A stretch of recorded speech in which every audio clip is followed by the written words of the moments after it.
Welcome back. This is Wake Up Sierra Leone here on AYV Television and Radio. We're broadcasting from our studio at the top of Tar Hill in Freetown, Sierra Leone's beautiful capital. This morning, the city's mayor, Yvonne Akisoya, will be speaking on the outcome of the UN Climate Week in New York, the proposed division of Freetown and the Kush crisis, among other things.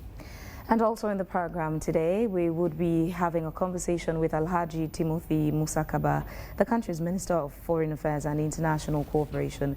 We'll be speaking on his engagements at the UN General Assembly in New York, including his plans to improve Sierra Leone's bilateral relationship with other countries, among other things. Get those comment sections engaged. These are interesting topics that we're discussing this morning. I'm sure it will interest you the most. So go there and be part of the program. Just get a bite of the cherry if you like, and we'll get to air those comments later on the program.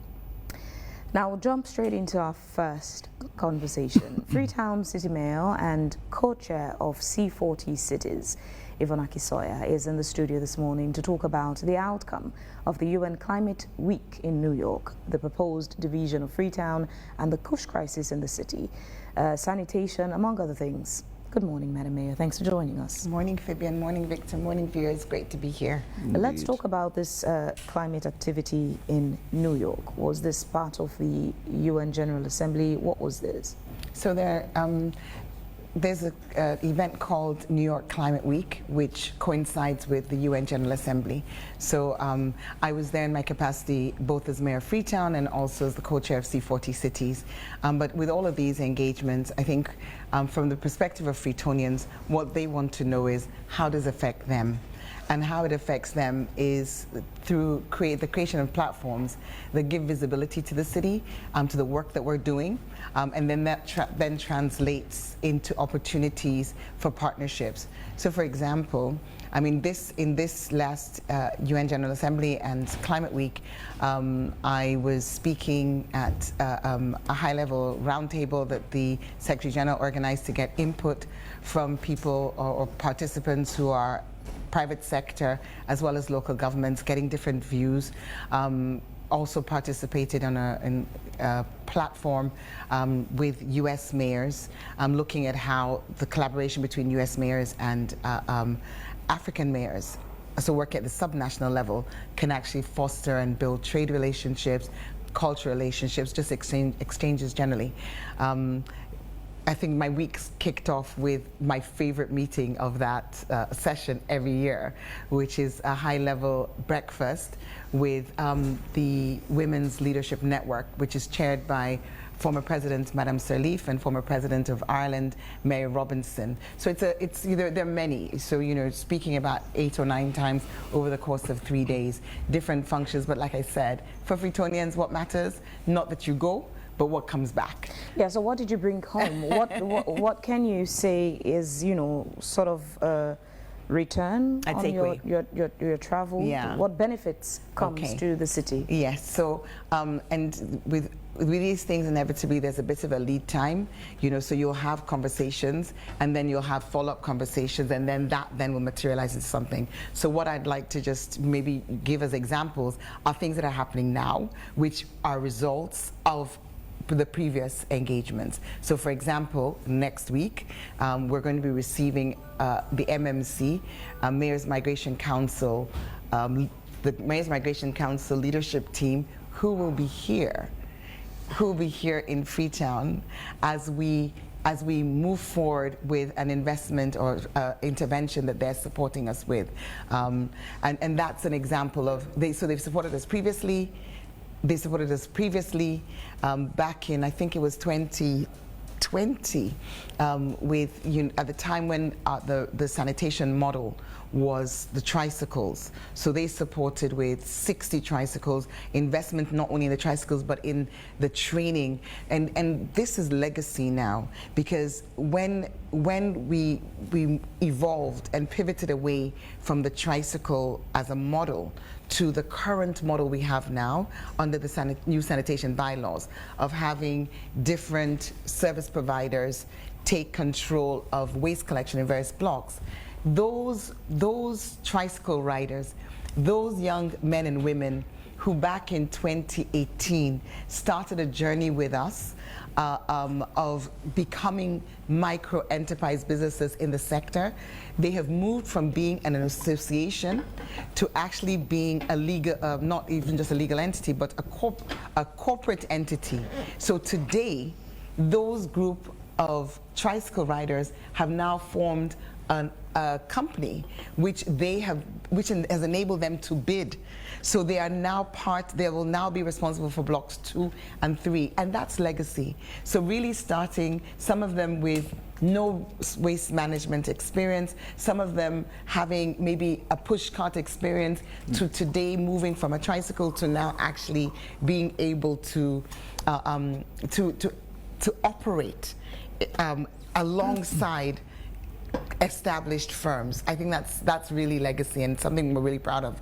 And it's something the MMC will see when they come, but they're also investing more as they come on this visit next week. Another visit we're having in November, just a few weeks from now, also came from one of these UN General Assembly meetings in New York Climate Week.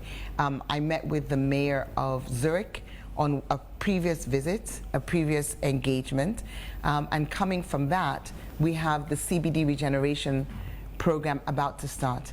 I mean, some people may have seen me in walking around the streets last week. I think it was on Wednesday. We moved along from the council up House Street, across Shaka-Stevens Street, and down Charlotte Street, engaging traders as a follow-up to a previous engagement, because we have been able to receive funding from this engagement in New York a few iterations ago. We've received funding, not directly, I hasten to add, because this always is a source of confusion. Let me clarify that the city of Zurich is working through UN Habitat in order to support Freetown with 2.5 million Swiss francs. And that is going What's the purpose of that money? That's what I was just saying. So that's what we're just talking to the traders about. We've had many sessions with them, but since the work is going to start on the 1st of November, we needed to just go and, you know, kind of confirm to people, look, you're going to have to move. And it's not just traders, it's also some of the banks that have their generators on the pavement. And what is the work, as you rightly said? The work is a regeneration of the Central Business District by doing 4 things. 1, in collaboration with SLRA, because as you know, Freetown City Council, and in fact none of the local councils, have the mandate for road construction, pavement construction. You know, the road infrastructure is under the mandate of SLRA. So in as much as we want to, you know, make improvements to our city, we must do it in collaboration with the institution that has a mandate. So in collaboration with SLRA, we will be widening pavements, repairing pavements, repairing street furniture. So that means moving street traders from those places in order for there to be improved walkability in the city, and really just a facelift. The second element of that intervention will be the installation of solar street lights. If you move around the CBD at night, it's dark. You know, again, this is not the mandate of council. This is street lighting typically in Sierra Leone is under EDSA, who you were talking about just a little while ago. But again, this is our city, our residents have needs, and our role is not only to act within our mandate, but to collaborate with those whose mandate impact the lives of residents. So second is solar street lights. The third, which is really, really critical, is creating controlled parking zones. So as you know, currently, parking in Freetown is a nightmare.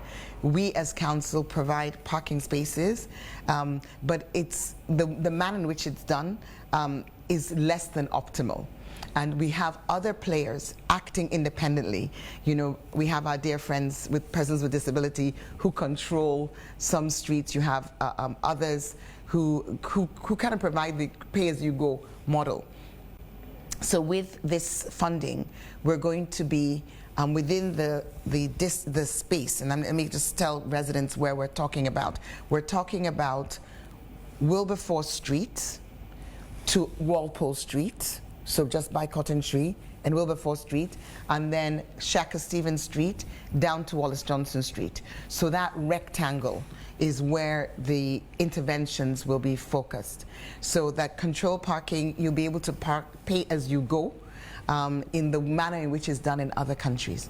That sounds like a, well, SLRSA is our collaborator on that one. No, that's not what I was going to say. It sounds like, though it's a solution in itself, but the number of people who perhaps would benefit from that would be minimal. The city itself is really big, and the CBD is very packed, especially on weekdays. You have structures that house maybe like 3, 4, 5 floors. Yeah. And on the streets, you can find just maybe 3, 4 slots allocated to each building. That is insufficient for not only the workers in that building, talk less of the customers who come to do business. So do you see, Fabian, why I constantly explain that land use planning and building permits are functions that should be with the city council? Because when a building permit is given in any other country, you know, in any other country, in any other city, when the building permit is given, it is given with an expectation. There are calculations done of how many car parking spaces this building is going to require, and then the developers of the building are obligated to identify where those car parking spaces will be.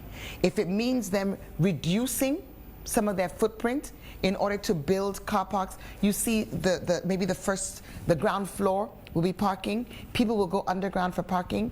But what happens, unfortunately, in our situation is that the permit is given for the building with no consideration, no obligation whatsoever placed on the developer to create parking, and then we have the scenario you've just described. So indeed, there is a challenge, but the challenge can't be one that means we stay with the status quo. So what City Council is also doing, we are working right now on plans to build another car park. You know where our existing building is, our old building, our first building, Bicentennial House, just on the other side of Wallace Johnson Street. To the right of it, we actually have a space, and we are working right now. We've commissioned our our engineer, and where there's interest been shown, and we're moving forward to examine an EOI to actually create a car park there, because as you rightly say, in order for us to bring structure to the city, it will mean reducing the available spaces. But those available spaces create traffic jams, they're unsafe. You know, SLRSA is working with us on this because it's their mandate to ensure that the way people park is safe and within the law. Currently you have people parking literally up on corners.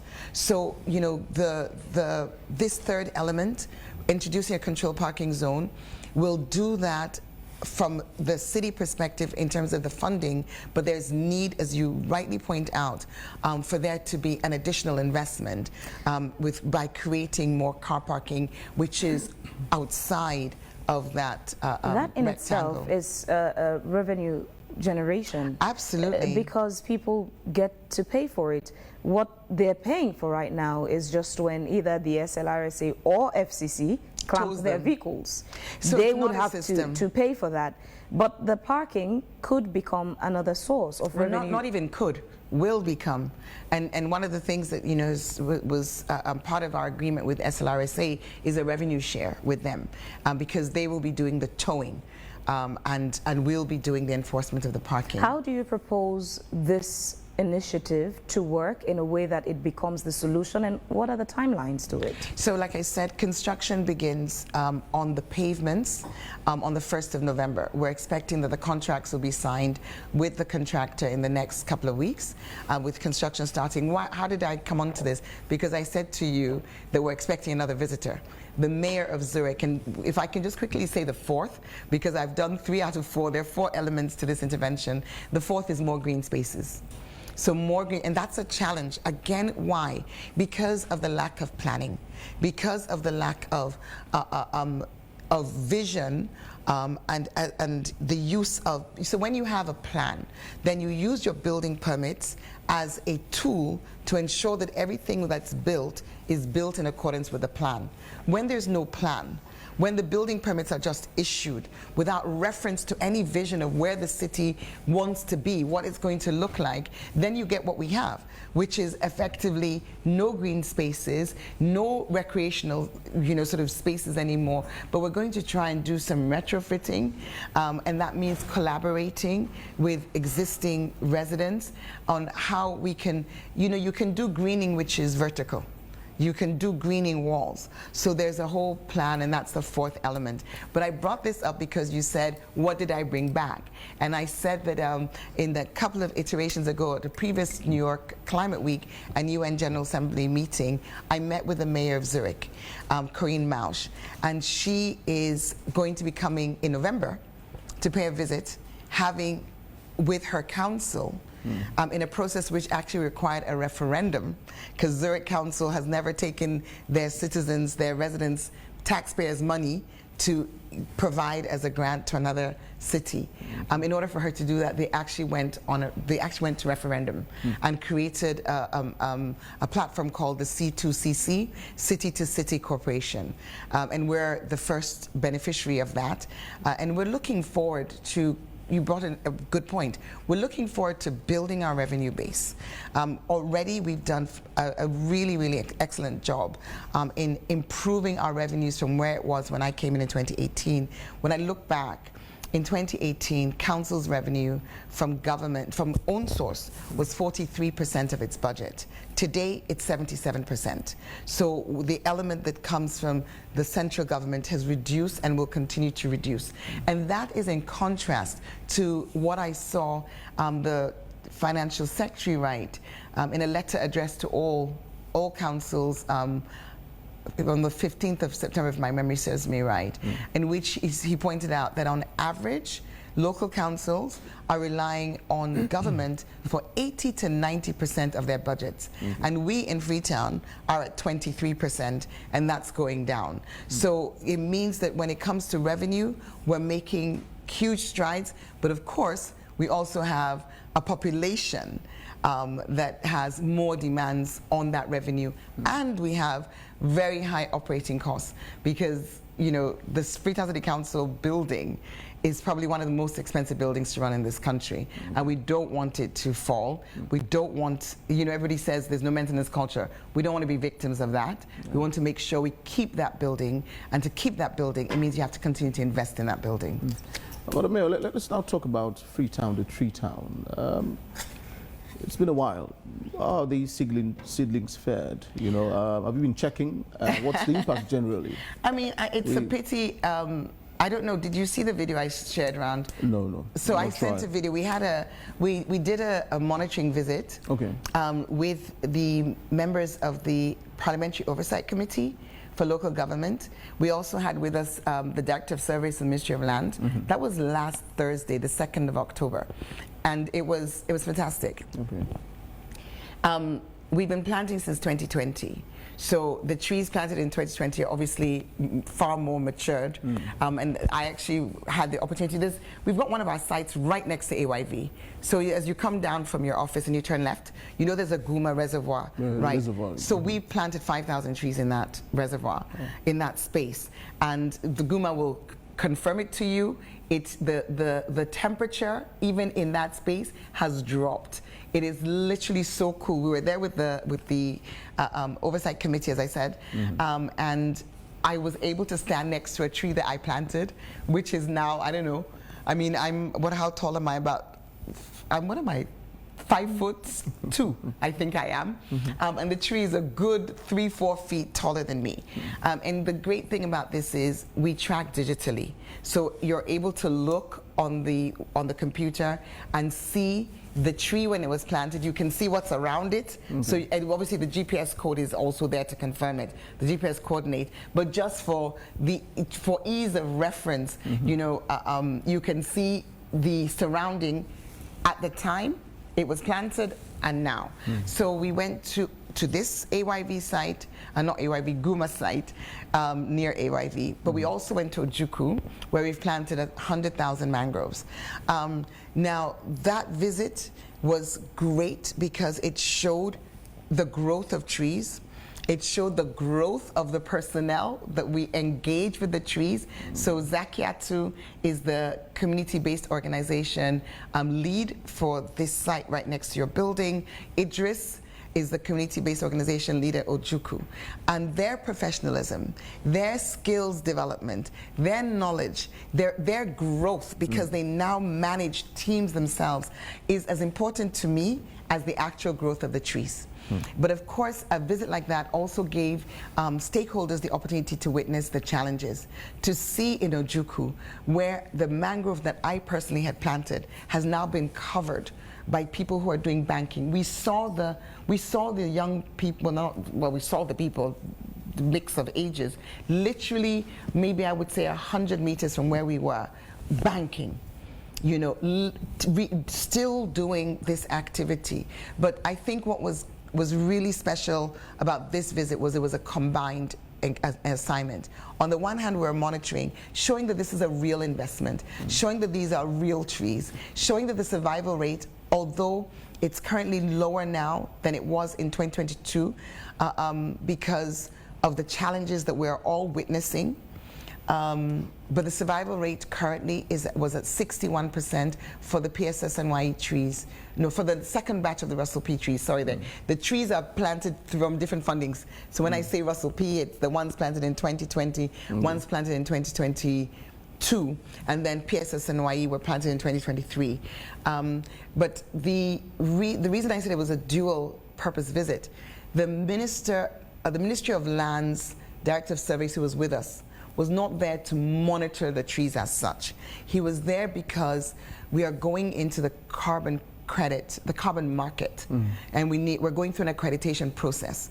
And one of the things we need is for government, particularly the Ministry of Lands, to confirm that the areas where we'll be planting, that there will be no encroachment there, that nobody will be getting a lease for there, that those will be preserved in a concession agreement, concession lease agreement with council to ensure that the mangroves that we plant there, we can rely on that land being under control of Freetown, the tree town, even as we go into the credit market, the carbon credit market. Because you don't want to go and say, okay, I have this carbon, please let's go into an exchange, so you offset your carbon by using these, and then 5 months later or 2 years later, it's like, oops, sorry, government has given this land to somebody else, and all of that investment that you've made is no longer, sort of viable. So that's why the Ministry of Lands was with us,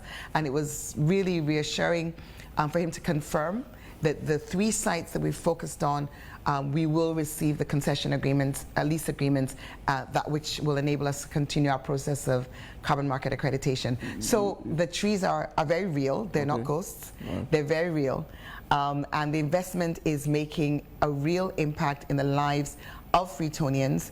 There are over 200 young people engaged just in that Ojuku area as planters, as growers, as monitors.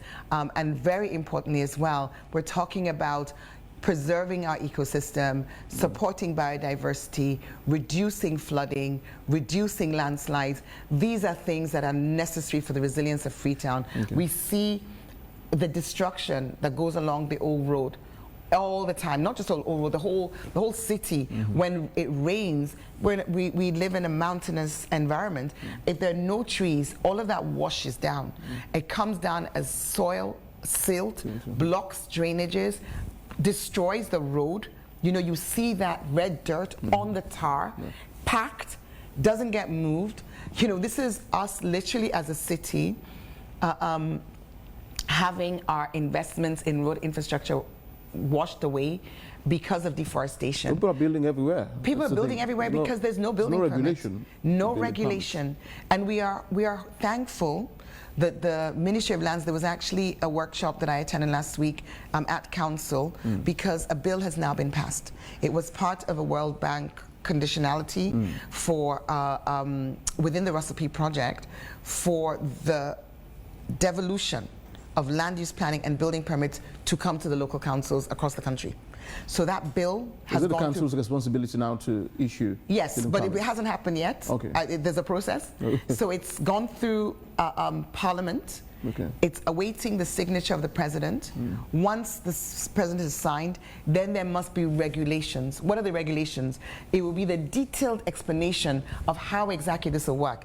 And that's an interesting point, because in Sierra Leone, when we talk about devolution, there is no devolved function currently, with the exception of this one, which is yet to happen, where there are regulations. So when we say, for example, under the devolution, primary schools and junior secondary schools are devolved to council, there is no document that explains how. It literally is one line in Schedule 3 of the Local Government Act that just says primary and junior secondary schools. So what does that mean? How is that implemented? In reality, the council does invigilation of exams alongside the Ministry of Basic and Secondary School. The council, I would say, observes the distribution of teaching and learning materials. The money that is transferred to council in respect of education, if you divide it by the number, what's been given this year, if you divide it by the number of schools that are in those categories, primary and junior secondary school, that's 877 schools, it comes to about 874 leones each school. So that means there's a real gap in the whole structure of education, because the government is paying the teachers. The government is responsible for sending the school subsidies. We know there have been challenges with that. The government is providing the teaching and learning materials. We know there have been challenges with that, but there's a teaching and learning material distribution about to happen for primary schools. But the question you have to ask yourself is, who is responsible for the school infrastructure? Who is responsible for when a roof blows off? Who's responsible for when toilets aren't in good working condition? Who's responsible for the playgrounds? You know, who? There is no regulation that spells that out, but there's an implicit assumption that it's councils. And yet, if you calculate the amount of money that is being devolved, because devolution means function, resource, both personnel and financial. If you calculate the amount of money that has been given to the council, this council, Freetown City Council, in respect of education for 2025, like I said, it amounts to 874 leones per school. So without it being explicit, with it just being implicit, there is an expectation the council will do all that pertains to sort of like keeping the body, the maintenance of the school. And yet there isn't that financial resource. Tables and chairs, the furniture in the schools. There are many schools with no furniture. So I think this is a model that the World Bank is supporting, with the devolution of the land use planning and building permits not just being a one-liner, but there being regulations and detailed explanations of who will do what. It will be really good for all the functions which government has devolved to councils, for those to be spelled out, because then that will really beg the question of where are the resources coming from. We must never forget that in other countries, when we talk about decentralization, when you talk about devolution, we always talk about the devolution of the resources as well. In Scandinavia, for example, 80% of the national budget goes to the councils, because it's at the council that health is delivered. It's at the councils that education is delivered. It's at the councils that road maintenance is delivered.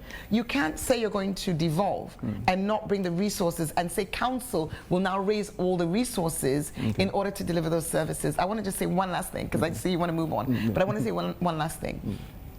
When it comes to resource allocation and resource utilization, sometimes I feel that there is this tendency to speak about councils as if we're in some sort of alternative universe. I mean, we have national government, and that's why I made the comparison with, I could even make it for African countries, where they also in some countries have specific percentages in their constitution of what national resource will go to local government to implement on behalf of national government. But here we have a situation where our national government, of course, and rightly so, collects NRA, corporation tax, PAYE, GST, you know, the road maintenance fund collects, the ports collect. All of these national resources are collected by the national government. And we know that there have been challenges, because we've heard the NRA boss say compliance has been low, that they've not met their targets.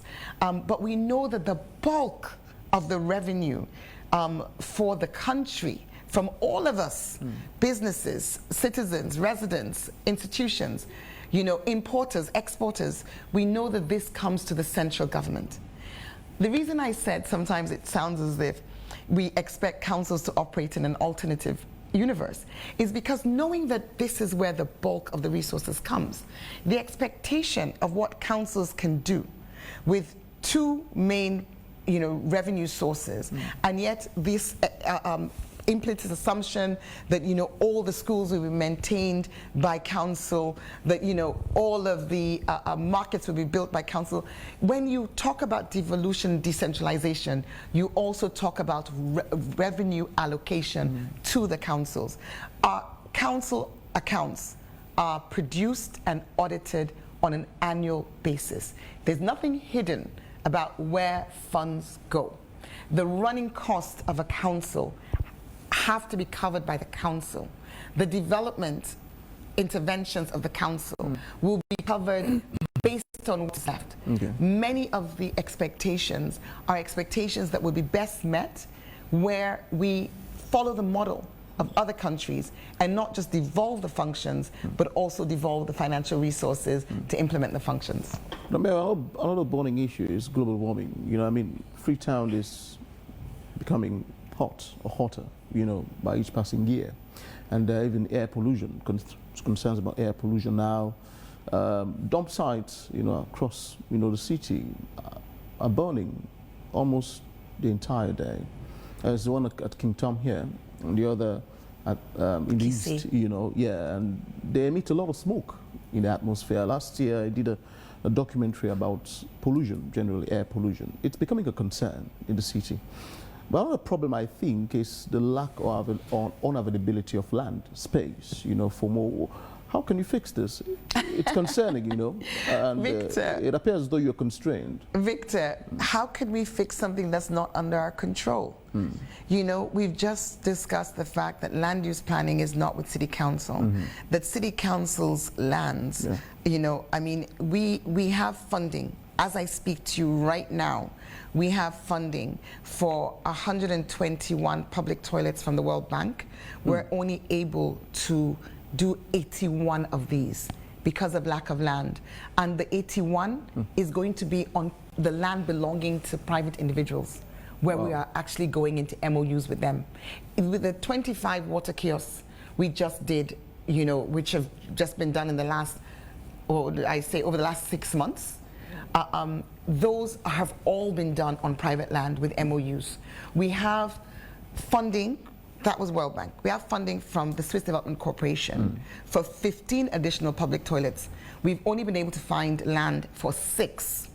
So again, you know, we mustn't act as if Freetown, the city council, is operating in a different stratosphere. Is it a government's land has been operating in the same land. No, if you don't do land use planning, that means you will issue land without thinking of what you're going to need land for in the future. You're going to issue the land, you're going to give people building permits to build and occupy all the space in a community, and then after the houses are built, then people will be saying, oh, but we need a public toilet, oh, but we need a road, oh, but we need water. But there's nowhere to put it. Even parking space. Because there's nowhere to put it, not parking space, like literally nowhere to even put a road. because the land has been built, has been issued for construction without it being part of a plan. How do we solve this? Well, I actually had a video here that I thought was going to be shown. Is it possible for us to would look get at it. Yeah. because We'll it get to ties that. in to what you've just asked. Because you will see there vividly Okay. exactly what I'm talking about. Because that has challenges, not just for public toilets, but even for sanitation service delivery. How can you access communities if there are no roads? It's the same thing for the cemeteries Just- now, even. How can Cemeteries you, are full, and you talked know? about the dump site. Yeah. You'll recall me saying that in 2020 the World Bank approved 20 million US dollars, 20 million US dollars for the construction of a sanitary landfill, not a dump site, a sanitary landfill, something that's actually engineered and built for receiving waste in a manner which is, as the name implies, sanitary. But that you know. didn't come to fruition. It didn't, because the land was in Hastings, and sadly, after 4 years of back and forth, government was unable to provide the documents for the land that would show that it was unencumbered. So because of the inability of government to provide that land, the World Bank withdrew the money in October 2024, which means we are left with Kissy and King Tom. So having been gearing up for those to be shut down under that project, we've now had in this last year to say, okay, that's gone. What do we do now? We've signed an MOU for the King Tom dump site for it to be used as a recycling plant, and we're hopeful that that will start by the very end of this year, if not early next year. And then when it comes to the Kissy dump site, we are working on a proposal. We've got two entities who we're kind of engaged in that we hope to be able to move forward with that sooner rather than later. Interesting video there, Indeed. Mayor. So government is proposing the division of Freetown into multiple cities, and you're saying that's not the solution. What then is the solution? Well, Fabian and Victor, you've just seen a major challenge in the city. Earlier on, you talked about the parking, and we saw how the failure to plan, to actually bring into consideration the implications of every action. Any building that goes up has multiple implications. There's sanitation. You know, how is their waste going to be collected? Not just solid waste, but liquid waste. If the toilet is being flushed, how does that get dislodged? Where is parking?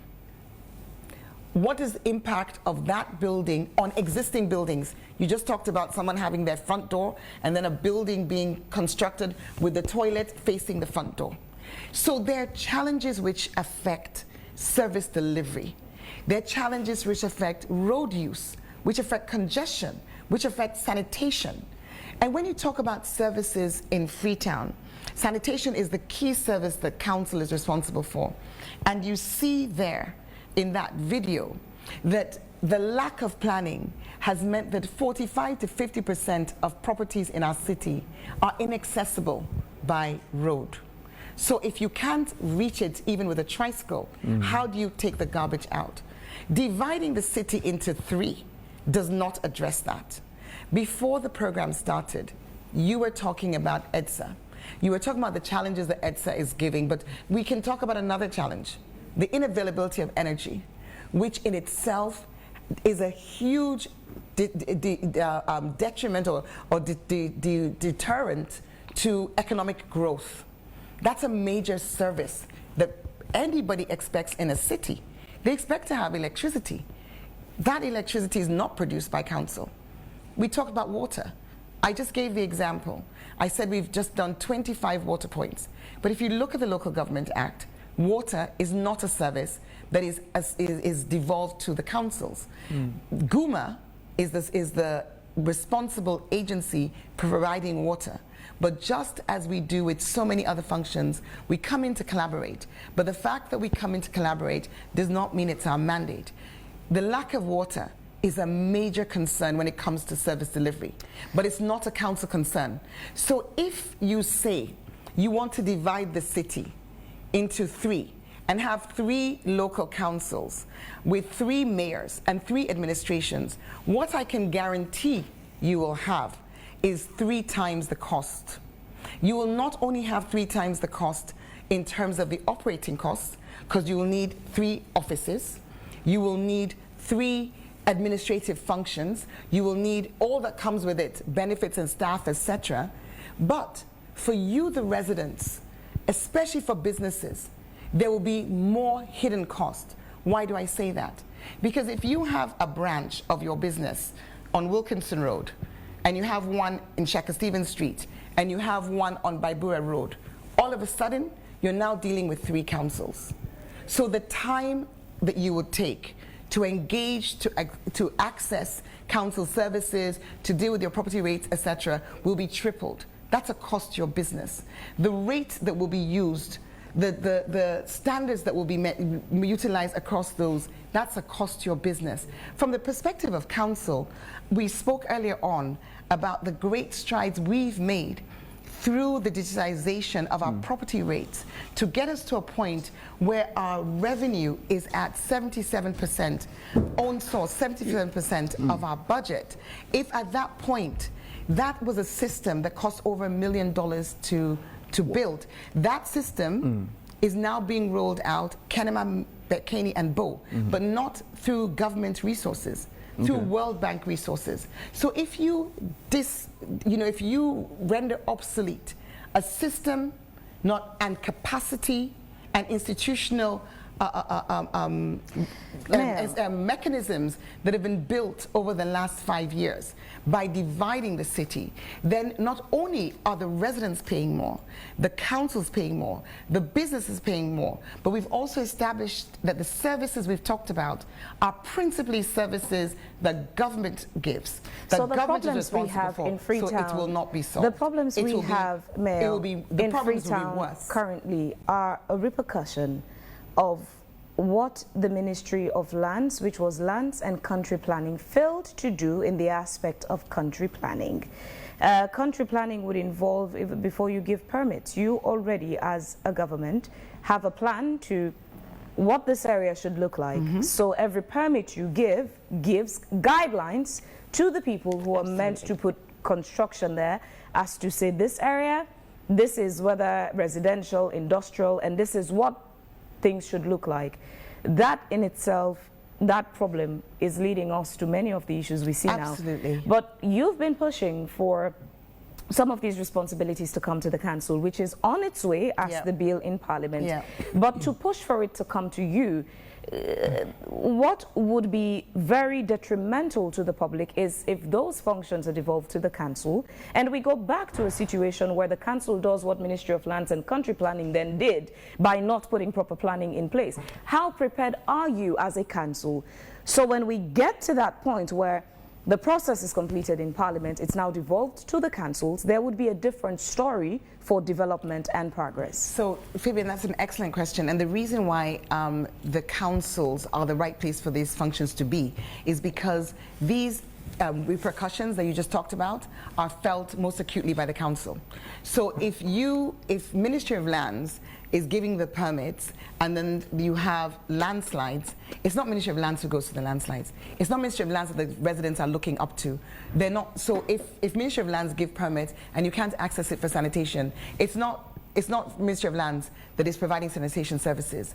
The reason why it makes sense, and that's why it's best practice globally, and why the World Bank has supported this process for this to be done in Sierra Leone, is because the provider of the services that are linked to land use planning are the local councils. In terms of preparation, this is something that we've been gearing up for the last 7 years. We've actually set up a planning department.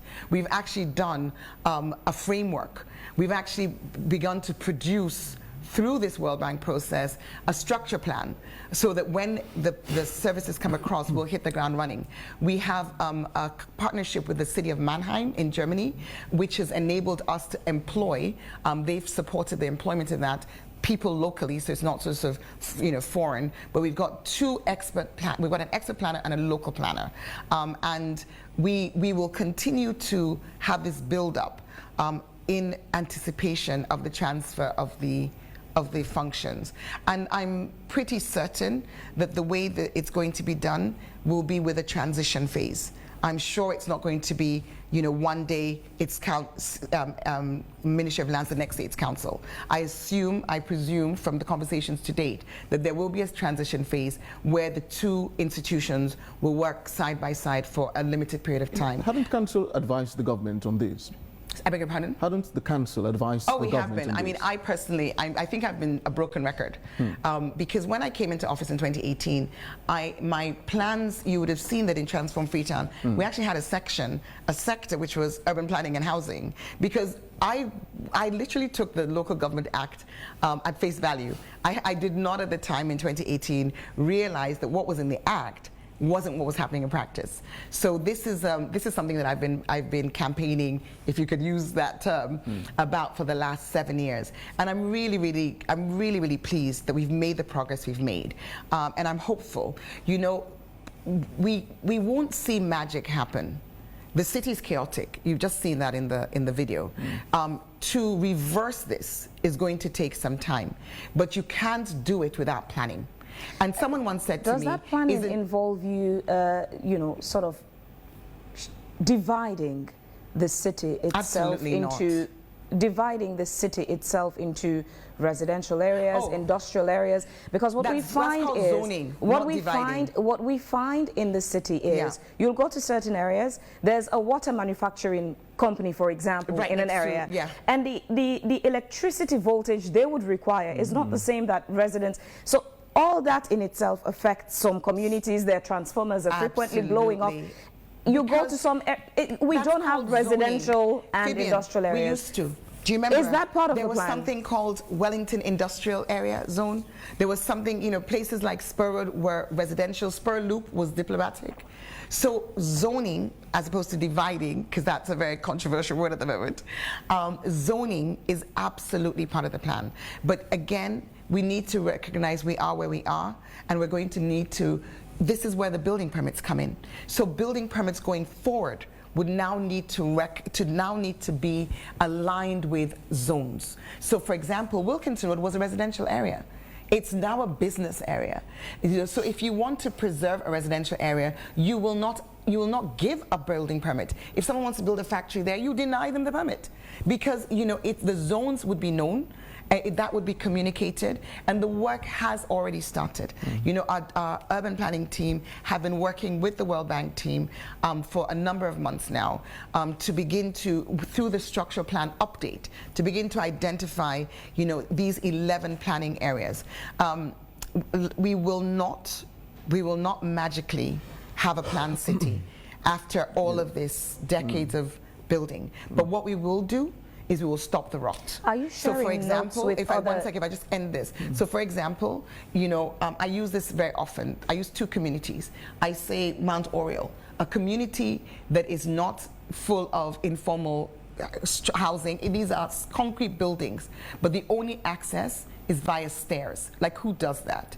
And then you look at low cost, where the bridge, the other side of the bridge now, where the water would run, where the water should run, now has a 4-story building. So every rainy season, there's flooding there. So it is these actions, this sort of allowing, enabling, facilitating structures which, by their very virtue of their existence, are creating disasters, creating sanitation challenges. These are the things which every single permit which is given must now make reference to. Are you sharing notes with other councils? Because it seems, being that Freetown City Council has been pushing for this for a long time, you've said you've also been putting plans together, preparing, so when it's devolved to your council, you'd be in a better position to implement. But that devolution of that responsibility goes beyond Freetown City Council. It means the councils across the country would be taking some of these responsibilities. I assume that not all the councils have been able to piece together a plan to say, once it gets to us, this is how we would be able to implement and execute the responsibility.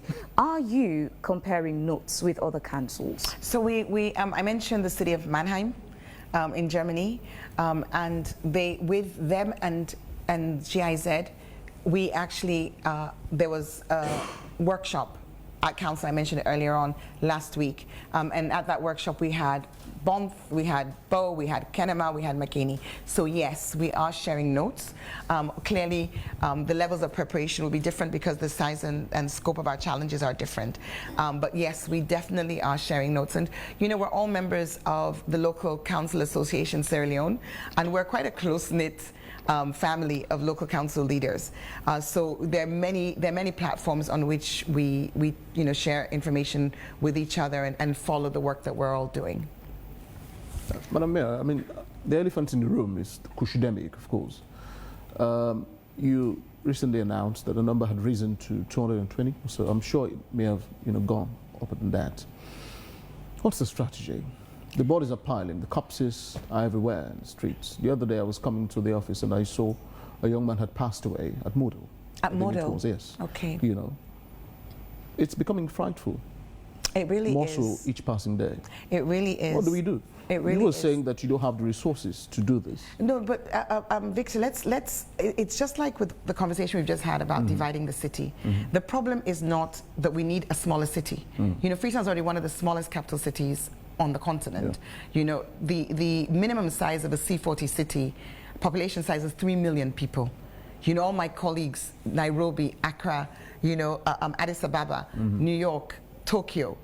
The only reason we got into C40s is because we came in under a category called innovator, the same category as Copenhagen and Stockholm, because of the type of work we've been doing and the innovation that we've been demonstrating in the climate space.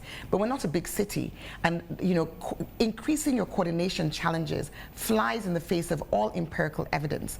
So I submitted the plans of government to the African Center for Cities. They're world expert on African cities, as their name implies. They are in the University of Cape Town, and they did, they did a very detailed commentary, and the conclusion was this would be a very bad idea, to put it briefly. And they went bullet by bullet alongside the statements in the presentation from government to show that no, it looks as if you're not getting your facts right. You know, this is what the data shows. This is what has happened in other countries. You know, we're moving more towards metropolitan groupings, i.e. you're making cities bigger, not dividing, because you lose economies of scale, you increase cost, you create, you know, socioeconomic divisions and exaggerate them, because, for example, the east end of Freetown would be greatly disadvantaged. But coming on to the Kush crisis very briefly, with Kush, as you said, as you probably know now, I wrote to the Minister of Internal Affairs it must have been about 3 or 4 weeks ago, to just bring to his attention, again, it's not that we haven't spoken about it, bring to his attention, at the time it was 174 bodies we'd collected, and my concern was as follows. I said very clearly, we are spending money, you know, according to the finance officer, because I called him last night on this point, he said we've spent about 108 million so far this year. But the money is not what I think our focus should be on. Our focus should be on the fact that these are young Sierra Leoneans who are dying. And so I asked that, you know, we engage, that, you know, that government show us or confirm to us how we're tackling this, because we can't just keep burying the bodies. You know, there has to be a more urgent response. He did write back to me, you know, as I would have expected it from such a gentleman. He did write back to me to say that he took note and he would be engaging other stakeholders and would revert. On Friday, I received a letter, to my surprise, from the Ministry of Local Government, saying that I'm raising an alarm, that I should substantiate, you know, the deaths, that I should provide post-mortem reports, and asking on what basis we were collecting the bodies, on what authority. I will be responding because, of course, we have detailed records. We have photographs of all of these white people are still dying. We have photographs. Which is being sold on the Friday he was writing this, there was a body lying outside of Connaught. You know, outside of Connaught Hospital. So I mean, I will respond with all the documents, because you know we've got to spend money, and you can't spend money without having the evidence. You have to have the documentation, the supporting documentation. So we have those details. We can tell them where the burials were done. They were done in our cemeteries, and we have photographs, as I said, of each of the victims. And for me to produce a post-mortem, I have not said that they are definitively Kush. I've said they are suspected Kush. But I think the reason I was raising, even in my letter, I said these corpses are being buried without postmortems. And that is very disconcerting. We've had meetings with the police. I have on my phone WhatsApp messages from residents telling me that they've called the police and the police told them to call City Council. So, you know, if the minister would rather we did not collect the bodies, then, you know, that's also an option. We could, you know, leave them. Clearly that is not what we want to do, because they're already dying such miserable deaths. It's so sad. It's heartbreaking. The very least we can do is to give them some dignity and not just have their bodies lying on the streets. What else is killing them? Oh, I have no idea. I'm not in a position to say. I'm not a medical doctor. But what I do know is that we have young people, we have women and men dying on our streets. And I think that should be the concern, as opposed to asking mayor to provide proof. You know, another thing is to stop the supply chain of this deadly drug. That's been my, I mean, clearly that's been a problem. That's been my... There's a whole lot of hypocrisy with the fight against Kush, you know. You would hear the police saying this thing today, and tomorrow they'll be saying another thing. Whilst also in some communities, people are just not cooperative.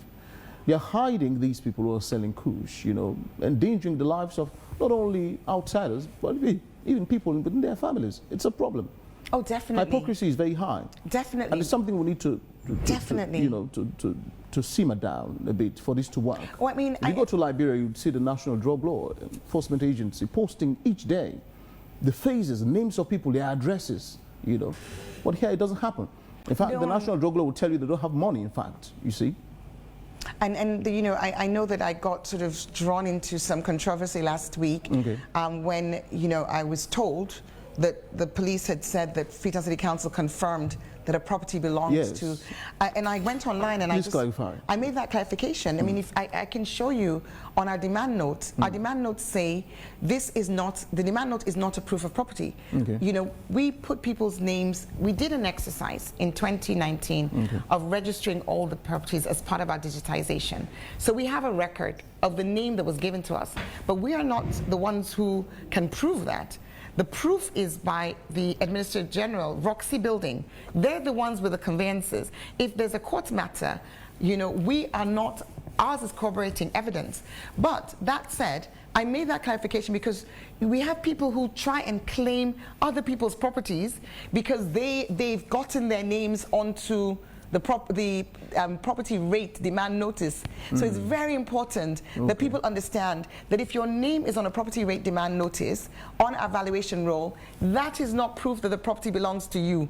You cannot rely on that, and the court will not rely on it. But you know, even as importantly, because of all the sort of controversy, I did check with my department, the valuation department, and they confirmed to me that in respect of the two properties in which City Council's name was linked to as having provided confirmation, they not only did they confirm to me on the phone, but they showed me, they took a picture of the roll and they sent it to me for me to see that Natasha Beckley's name did not appear anywhere on our documents. So that clarification, I think, was needed. There seemed to have been some misunderstanding. Mayor, we're rounding off this conversation now. Sometimes for some people, when they look at the city, how filthy it looks, especially after maybe a short period of rain and the after effects of the floods, it leaves some in a very hopeless situation. How hopeful should people be for the beautification, cleanliness, and sanitation of Freetown? So I really will challenge that. You know, I mean, I drive around this city same as everybody else. This morning I saw an illegal dump site which I've brought to the attention of our team. You may have noticed the one on Signal Hill. As soon as it was brought to my attention, we got it cleared. Okay, there's one by the cotton tree in Signal Hill, and there's a continuing one on Pike Street, which has been growing. Interestingly, that same Pike Street was where we tried to build a transfer station, which would have been a waste collection site that was stopped, broken down by the erstwhile Minister of Lands, Dennis Sandy, at the time. So ironic that the place that we're seeking to actually make into a waste collection site, a transfer station, is now an illegal dump site. And claiming these illegal dump sites are really costly, but you know, that will be done. Fabian, the reason I challenge you is because I also drive in this city. We see the city being swept on a daily basis. When there's a heavy rainfall, you heard the gentleman on the video, but this morning I also listened to Sarah Kelly, and Sarah Kelly did a little speak to camera, I don't know, blog or whatever, over the weekend, talking about an experience she had when she used to throw garbage over the bridge when it rained. This business of putting garbage out in the rain is not city council failing. It is our residents, all of us, having really poor, bad sanitation habits. Yes, there are places where the flood mitigation activities are constantly required, but they're required because of what our residents do. Our residents putting garbage in the gutters, in the waterways, is why when it rains, you will see that float to the top. But what are we doing? Dirty Must Go campaign, the implementation of our sanitation bylaws, means that every household is now required by law to ensure that you are registered with a service provider. That registration will be enforced. We have hired 700 enforcement agencies around communities. You will see them beginning to work from next week. We won't be arresting, we'll be sensitizing initially for about a month. Then after that, we'll be imposing the law. And so, yes, let's be hopeful, but let that hope reflect our actions. Don't throw garbage in the gutter and out of your car and then be hopeful that sanitation in the city will improve. Sanitation in the city improving is dependent on us all. Council has worked hard and continues to work hard. There is no place, no sanitation system that's perfect, but success requires everyone's collaboration. And I know Freetonians aren't going to let me down. Mayor, NACID just completed Sarah Grounds, and they said they work in partnership with they have some sort of partnership, whatever arrangement with the City Council. I'd asked the representative here if it was going to be mandatory for traders to move into Sarah Grounds. He said they obviously don't have that mandate to do that. If it's going to be made compulsory, it would probably have to come from the council. What's the council's position on the Sarah Grounds market? So council has not been involved. We've been pushed out completely. I will say this on record. I've said to the deputy director that there's no pretending on this. We own that land. We contributed it. It was meant to be 25% of the project. Since 2018, we have been completely excluded from all arrangements, all conversations. We know nothing. I've not been there. We don't know how it's being managed, who is managing it. So I really don't understand how, you know, we are now going to be expected to move the markets people into the structure when we have been completely removed from the entire process. All right, so lastly, Madam Mayor, do you still wish to become president? Are your eyes still glued on the goalpost? So nothing would change that. You know, I am an aspirant for the flag bearer position of the All People's Congress Party. All the things we discussed are all the things that make my heart burn, you know, because there's so much more that we could do, so much better that we could do for the residents of not only this city, but of the citizens of this country. And I believe that I'm in a position to make that difference. So absolutely, I am contesting and will continue to contest until I win the position of flag bearer for the All People's Congress Party. Thank you very much, Madam Mayor, for being a part of the program this morning. She is Yvonne Akisoya, the Mayor of Freetown City. We would take a quick break and get back.